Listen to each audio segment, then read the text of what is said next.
Good morning to you, and thank you for joining me on the Passing Show. As I mentioned earlier, as I was getting started, this is just a little who, what, when, and where, a little raw journalism. I'm going to go down and have breakfast at Daily Provisions. This is my habit. And then I don't know. I don't know exactly what I'm going to get up to. Say, stone here in memory of Paul Godelsky.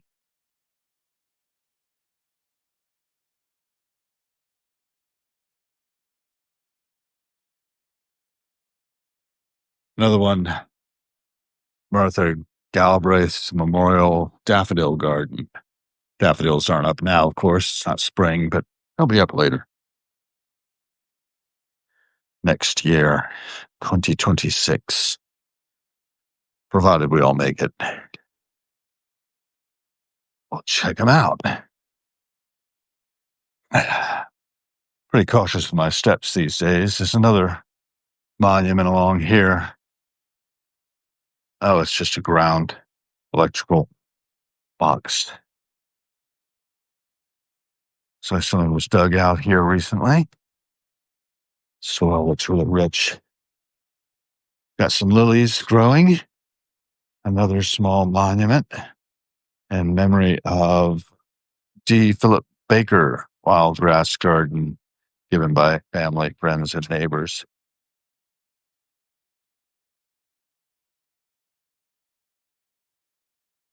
Little fire boxes, call boxes, have been reconverted. This one has a little model of old-fashioned fire engine, water pump. And this one, let's see if it has a historical marker inside of it here by the Dominican Republic's embassy. Yeah, there's just a sign of a fireman or a policeman making a call. I think it's a couple different options. I think we'll go down Decatur. So I'll take us past the Friends Meeting House. The Quakers hold forth. Some nice fungus there.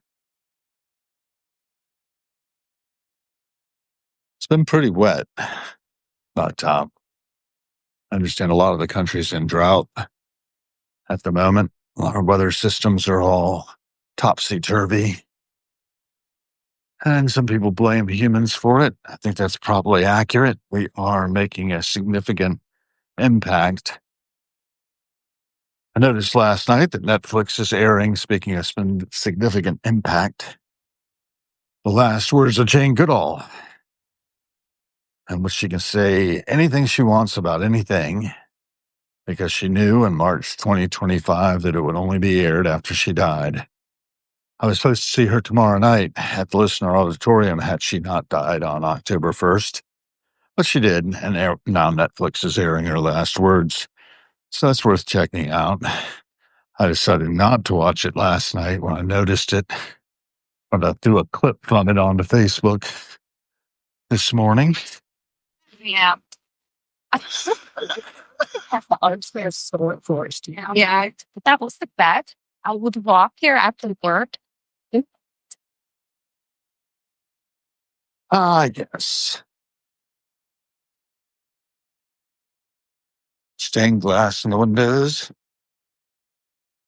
Entrance to this place. I don't think I've ever noticed that before. It's a nice architectural detail of the Farnsboro. In which way? I think the quickest way is going to be going down our street.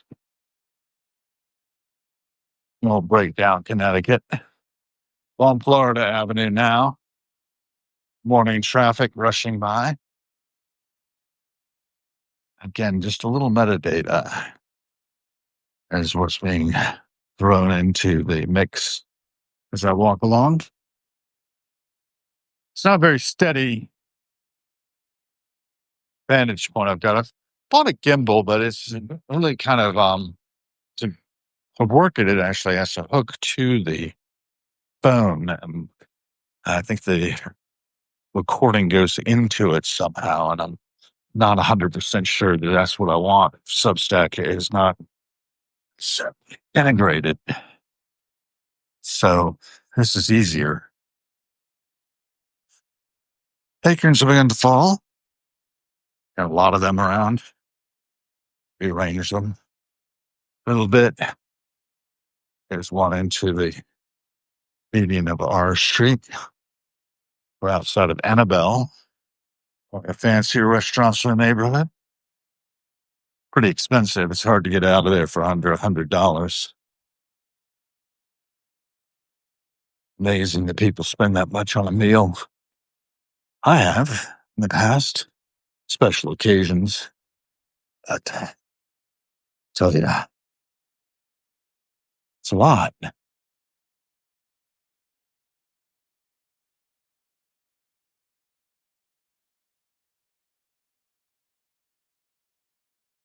Sun is coming up. Not quite over the buildings yet. Not close enough. My street, 21st Street, crossing.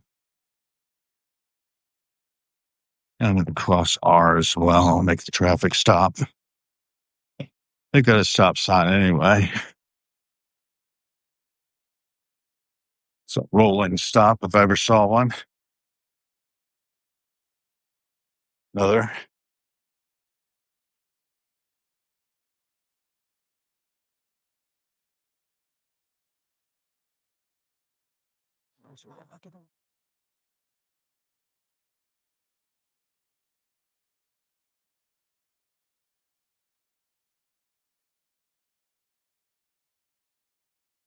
Sleeves a little bit. Like for some jarring.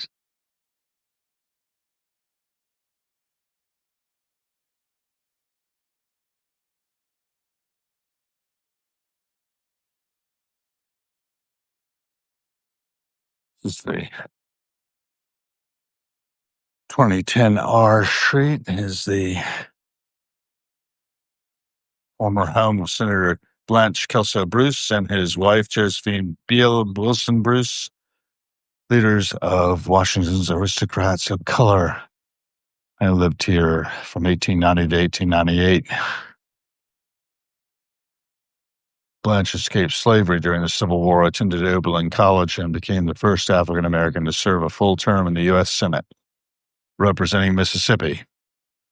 Later, he was appointed the D.C. Recorder of Deeds and Register of the U.S. Treasury, and Josephine helped found the National Association of Colored Women and Book Lovers Club, which organized the city's first YWCA. After Blanche's death, she served as lady principal of Tuskegee Institute. So, worth noting. A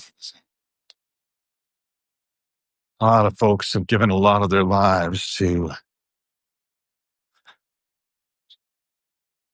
betterment of humanity. I'm doing what I can to preserve and protect the legacy of my late father through the Harold B. Gill Foundation, LLC. Not making enough to live on just yet. And I'm not sure how I will remedy that situation entirely. I don't know. I just know how things seem to me. I could be wrong. Got dead lantern flies all along this stretch. Something about this building attracts a number of them at their demise here.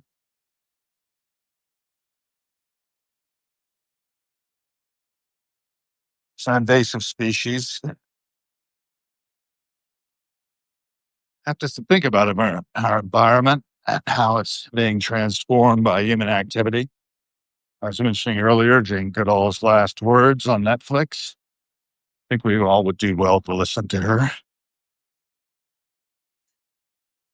We're coming up on October 14th, which is going to be a day of remembrance for Charlie Kirk and his Turning Point USA, of course, and his instrumentality in Stop the Steal events and getting 80 buses full of protesters to come to a January 6th rally here in the Capitol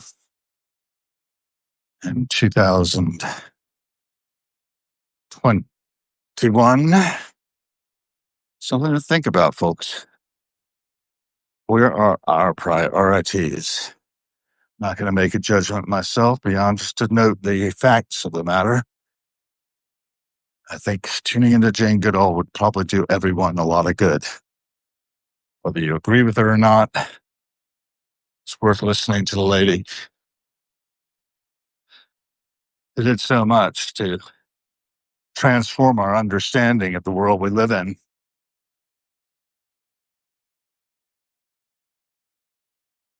I often think of this as a voice crying in the wilderness. No bigger lie, over 55 hours in D.C., and I've never appreciated the sights as much as I do when I walk along these. Well, thank you so much. I appreciate that.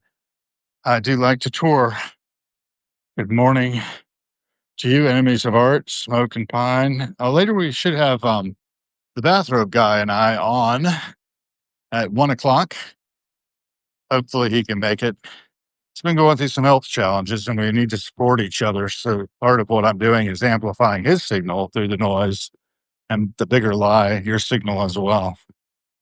I really appreciate the image he sent. That was really nice to know that I've joined the resistance. I have been, interested in it. Whether I've contributed significantly to it or not is another matter. But as we look at the passing show, as we pay attention to who, what, when, and where, we can make our own opinions. Raw journalism as it happens, That's what it's all about. That's what I'm all about. Keep on being the change you want to see in the world.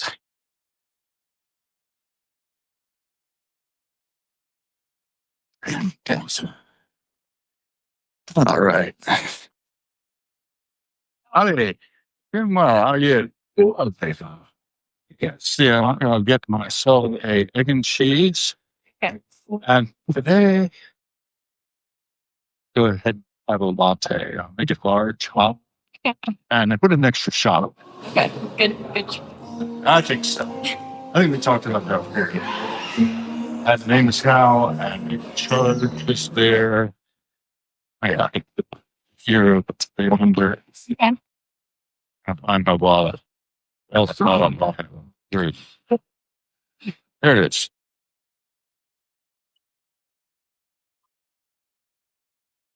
Awesome. You like the dogs? Oh, that's right.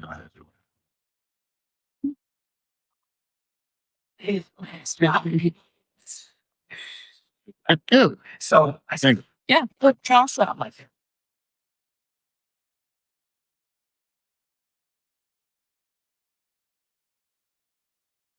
Joe might go port outside there. Number 10.